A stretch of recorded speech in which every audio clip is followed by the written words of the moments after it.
Let's you make the fastest guy in Nigeria. Contributed to the world. Congratulations, guy.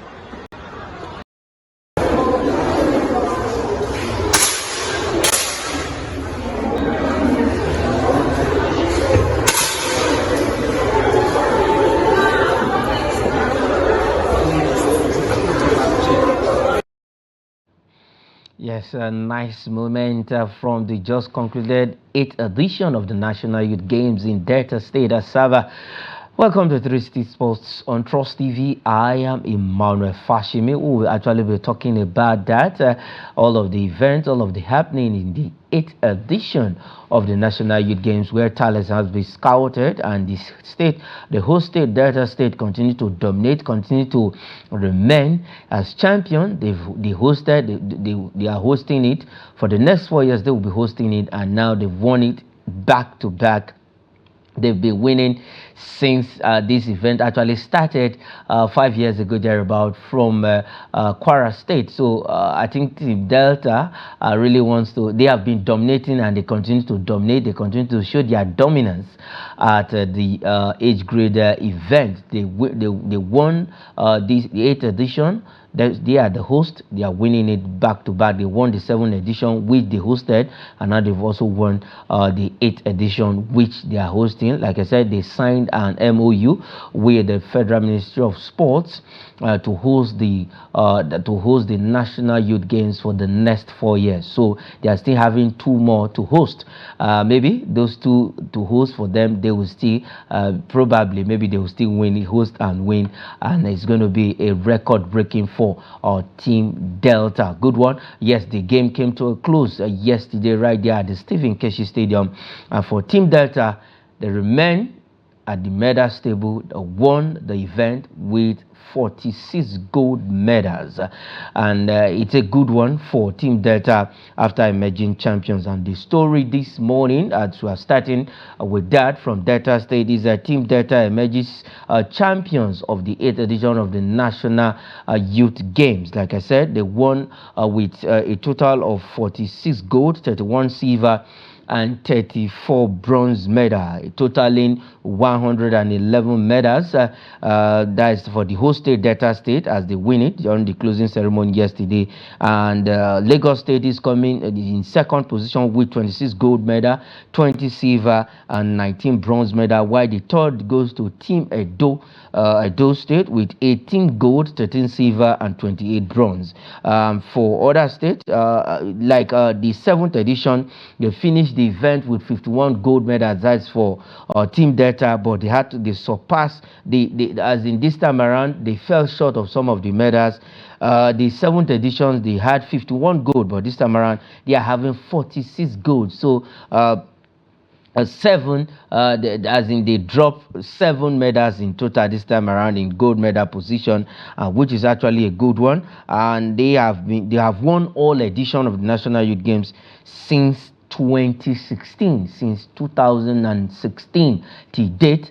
Team Delta have been winning all of the editions of the National Youth Games. And for our own darling FCT, they won, at least they won some good medals. Why they finished on the medal table on the seventh position, the way they finished last time out during the seventh edition in Delta State. All right, we'll be having Isaac Omidiji joining us on the show this morning.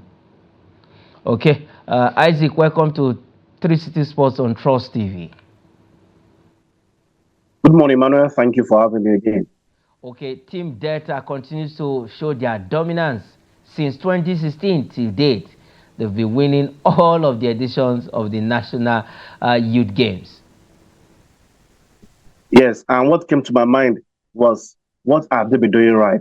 Certainly, there are something they are doing right, and that is they have the passion, they have the interest, they have the structure, and they are implementing right policies that are turning out good athletes from that state.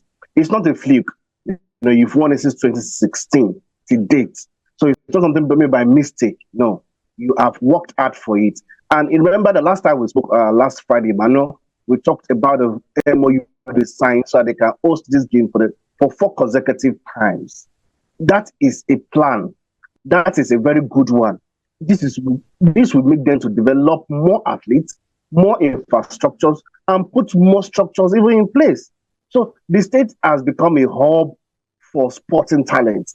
You want sporting administrators as well, go to Delta State. Delta State has been able to do something very right in Nigeria. So not just at the youth game, even at the National Sport Festival. So it's something you can't take it away from them. And they are continued on that same pedestal. They are improving every year.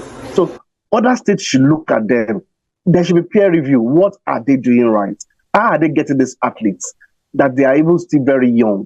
What are they giving to them? What are the exposures? What are the kind of curriculum, even in terms of the education in Delta State? What are they doing that we're not doing? That's what other states should be copying. So I'm very impressed with Delta State that at least they are known for something positive, and that is sports development. This is not at the elite level. This is even at the grassroots, because it's more of youth games. And to see that we are able to churn out this kind of talent is very impressive. My only worry is, where do we go from here? What do we do with the talents that have been discovered so far? Okay, what do we do with the talents that have been discovered so far? Now, Isaac, still staying with the youth games, from your own point of view, your general assessment of the 8th edition of this particular event in Delta State. Yes, even though I was not able to be there physically on ground, I followed keenly, and I can tell you that organization was top-notch. My only worry was that some states still didn't understand that this is youth games, and there should be a particular age limit to the kind of athletes you bring to come and represent you. You shouldn't be bringing a 40-year-old to come and participate in national youth games. You're not helping the country. You're not helping talent discovery. No, but I'm still very happy to see some very young lads doing it well. And I'm happy with some kind of sporting events that were introduced as well. So generally, I was very impressed. And if you look at it, virtually all the states that came won medal except Ebonyi. Ebonyi was the only state that didn't win any medal, and Rivers State that didn't participate at all. So every state will go back home with something to show for it. And I hope it will be able to motivate their state government to see that we need to improve. I know Lagos, look at the gap between Delta and Lagos. Number of medals won, 100 to 65. That is huge, huge gap. So I know Lagos will take this as a challenge, because that is another state that's also doing well in terms of sport development. But as much as they have done, they've not been able to, get to the level of Delta State. But I know Lagos will take it as a challenge. And if we don't be surprised, Lagos will be the next state that will sign an MOU to say they want to host it for the next 5 years. So they will also use it to bring up good athletes and expose the athletes, not just only to Nigerians, but to the world. Yes, of course, they will not be surprised, definitely, if Lagos State toe the line of Delta State. But it's a good one for Delta State, signing an MOU with the Ministry of Sports to host the event for the next 4 years. So they still have 2 more to go. The 8th edition is a wrap yesterday, and it was a fantastic outing for all of the state. But for Rivers State, though we're still, the information is sketchy. They've not really give a substantive reasons why they didn't appear for the 8th edition in Delta State. I don't know what would have been River State maybe having issues of not appearing at all. I also don't have a full grip of what their reasons were, if any at all, if any genuine at all. I hope it's not politics, because it's very unfortunate. It will be very unfortunate if it's politics, because Rivers is also another state, another powerhouse when it comes to producing talent. If you remember, you can't take it away from Lagos, Edo, Kwara, Delta, Bayelsa, Rivers. These 6 states I mentioned, including Ogun, 7, have been very, very good at producing talent and doing well at national sports summits or sports festival, whatever name you want to call it. So for Rivers, they've not come out officially to tell us what is the reason why they didn't participate. I mean, they didn't participate in that particular national youth game. If not, it would have been a problem. Rivers to Delta would not be a distance that would be difficult for them. It's not as if the game is hosted in Maiduguri. They're just neighbors, and it would have been very easy for them to, participate in it. Unfortunately, they've denied some young talent from, achieving their aim. It's a delay, though. It won't be a denial. Okay, it's a delay, though. Don't be a denier. Good one coming in from Delta State, and it was a good outing for all of the states that participated. Even Ebonyi State that didn't go home with any medal is still a good outing for them. I believe 1 or 2 talents have been discovered. They just need to go back to the drawing board and get it right, maybe in the next edition. All right, moving ahead from that particular story, let's go straight to the West African Football Union, that is WAFU Zone B competition. And this time around, yesterday, the Flying Eagles a friendly game beat Water FC here in Abuja 1-0. But after that game, the coach is talking tough, and he said AFCON ticket not negotiable. That is coming in from Coach Zubairu Aliu. Isaac, Coach Zubairu Aliu, this is the first time he'll be handling a national team of any level. But this time around, after that friendly game, and the man is talking because you have to win the AFCON ticket from your zone, which is the WAFU Zone B, WAFU Zone B tournament that will be coming up by next month. Yes, for Aliu, who has done very well for himself from Warriors of Maiduguri, he won the Presidential FA Cup, and that qualified him by boosting his CV. And, I've seen him being rewarded with this position. Now, I don't have a problem with Aliu Zubairu, but I have a problem with the NFL. Look at how close the tournament is before we appoint coach for the Flying Eagles.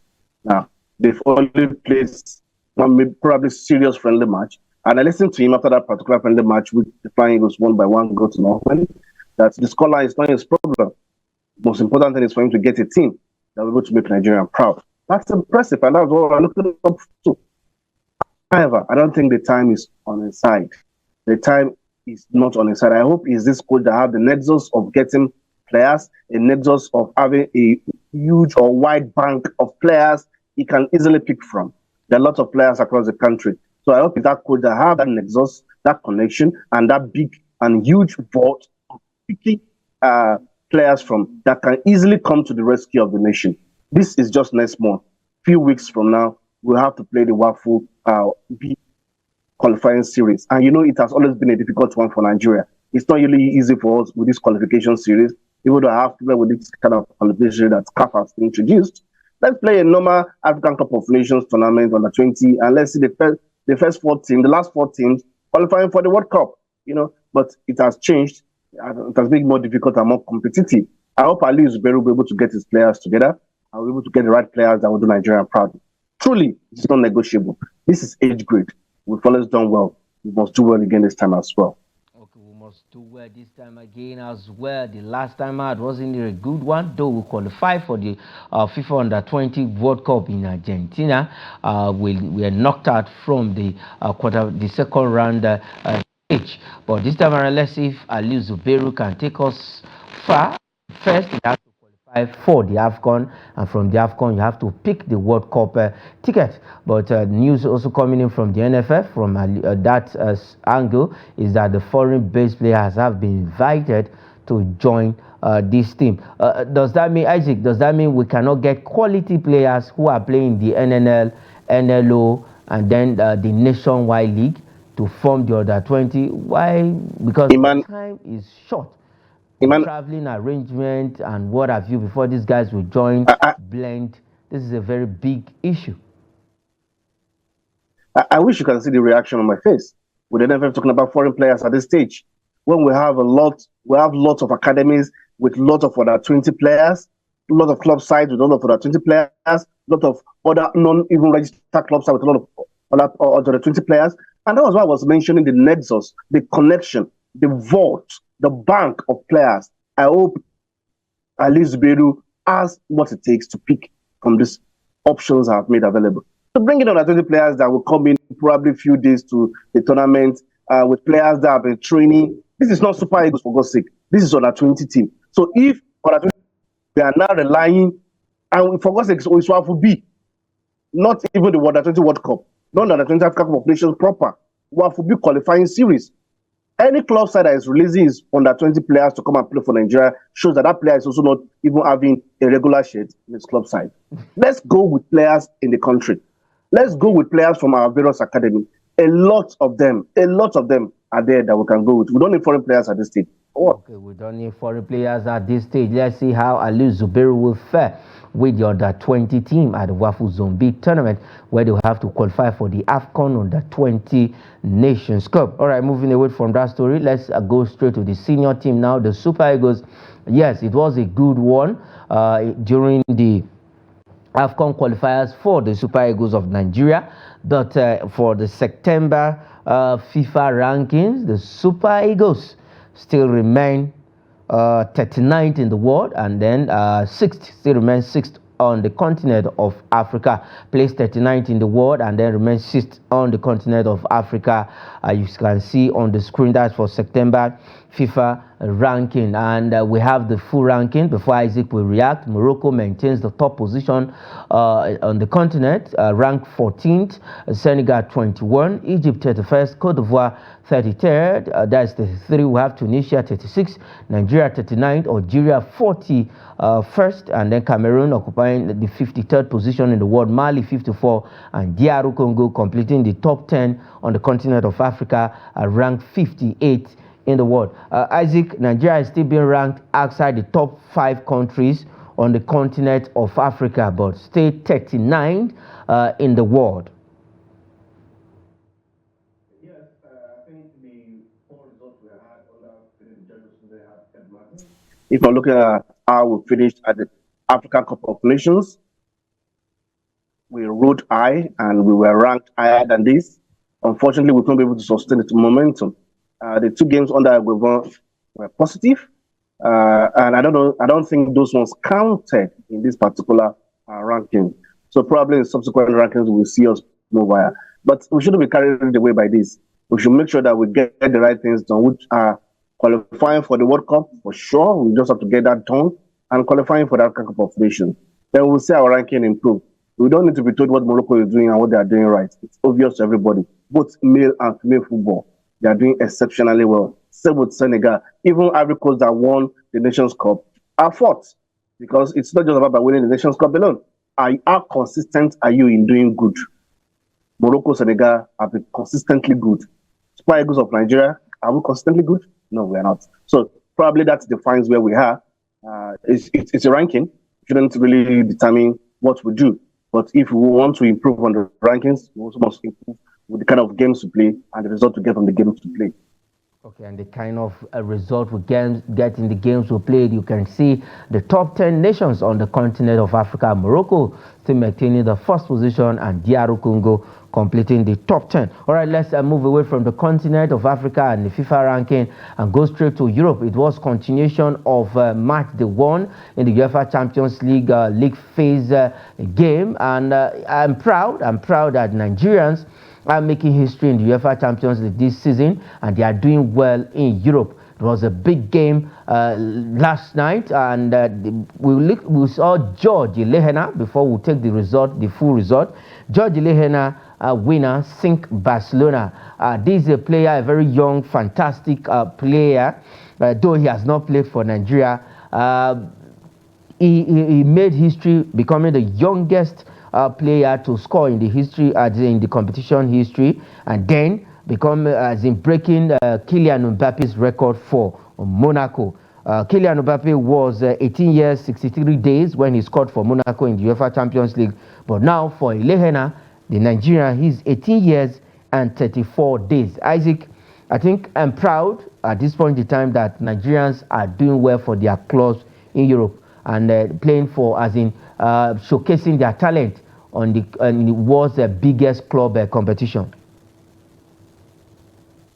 And to also note that it came in the second half, I think in the 52nd of the third minute of that game, and he made his mark. And he was able to do that with the kind of goal he scored, which was a composed goal. It takes a player with huge composure to get that goal scored. So for George Lehena, I'm happy for him. Just in December, when he was still in Belgium against Barcelona, he scored also against Barcelona when he played for Royal Antwerp in Belgium. And now coming again against Barcelona and scoring will definitely improve his profile. And to see that he has become the youngest player to have scored for Monaco in the Champions League, eclipsing that of Kylian Mbappe, would definitely also be something that will be a favorable CV for him. So let's hope he continues to take his chances whenever he's given the opportunity to play, and he continues to improve. And we will thank God he is still under 20. These are the kind of players that probably when we qualify for the 20 World Cup, we can look towards them if they still remain in good shape and they are better than any player in the team from Nigeria. If they are not, let them continue to sojourn in Europe and let them continue to improve themselves, because even players at home need to prove themselves. So let the players in Europe also need to prove themselves, not just play in Monaco for that qualifies to play for Nigeria. No. Good thing is he's still young. Let him continue to develop and grow. And I believe that the sky will be the starting point for George Lehena. Yes, the sky will be his starting point. Definitely, he did that against Barcelona during his playing days with Royal Antwerp last season, becoming the first player to do that, scoring against the same team in successive season. A good one. To history on the night for George Lehena. All right, let's quickly take the full result of games that were played last night in the UEFA Champions League. We'll know that Barcelona already fell to Monaco right there in France. 2-1 that game ended after they were given a red card in that particular game. And then we saw Atlanta, Demola Lookman and his teammates were held to a goalless draw at Atlanta Bergamo in Italy. It was a very good game for Atlanta, thanks to David Raya of Arsenal that kept Arsenal in that game. They considered a penalty. He was able to save Arsenal. No wonder he was given man of the match of that game. And Atletico Madrid came from behind to beat RB Leipzig. All right, the full result, Feyenoord, a good one. Victor Boniface was involved in this particular game. They defeated Bayer Leverkusen, defeated Feyenoord 4-0. Resta Belgrade lost to Benfica 2-1. Atlanta and Arsenal played a goalless draw. Atletico Madrid beat RB Leipzig 2-1. Brest 2-1 against Sturm Graz of Austria. Monaco 2-1 also against Barcelona. Quickly, Isaac, just one or two about Victor Boniface. He was so fantastic in this game against Feyenoord of Netherlands. Yes, he didn't score, but he was good. He was very instrumental in the League Cup play. And the last game they played in the Bundesliga, he was able to get 2 goals and an assist. But this time around, he was more of a terror. So the defense line of Feyenoord, we are more focusing on him and giving advantage to Florian Wirtz to score 2 goals. So Bayer Leverkusen know that they have an asset in Victor Boniface, either scoring or not scoring. But as long as he's on the pitch, it's a threat any day, anytime. Okay, it's a threat any day, anytime. Just the way the men's Champions League is ongoing, we also have the Women's Champions League up and running. They are already in second round of their own game, and we had results just on Wednesday. We saw how our own African #1 goalkeeper, Super Falcons goalkeeper, conceded 5 goals against Manchester City. That's Chiamaka Nnadozie of Paris FC of France. But games continued yesterday also. 2-1 against Sporting CP, Real Madrid winning away. Galatasaray and Slava Prague played a 2-2 draw. St. Pölten beat Zienken Mura 3-0. All right, let's quickly, because we're out of time, before we go, let's just take these transfer stories quickly. Manchester United is ready to give Kobe Mainoo improved contract, and at least becoming as in a first team player. At least they want to increase his status as one of the big boys in Manchester United. And then this one, Newcastle, Tottenham Hotspur, and Man United also keen on Lille midfielder Nje Gomez. I will come back to you, Isaac, to just say one thing about Gomez. And then Liverpool, the last one. Liverpool keep tabs on Juventus centre-back Gerson Bremer.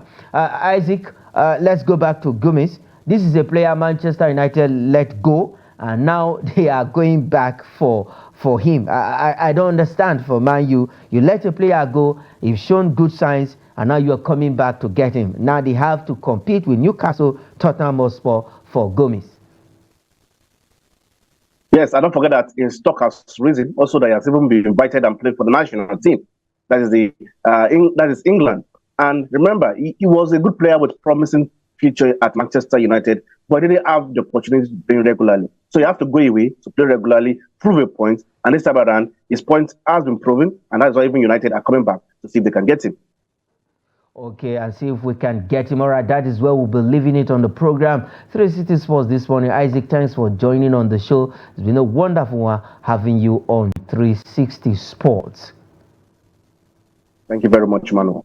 Okay, that is it on the program. I am Emmanuel Fashimi. Say thanks for watching.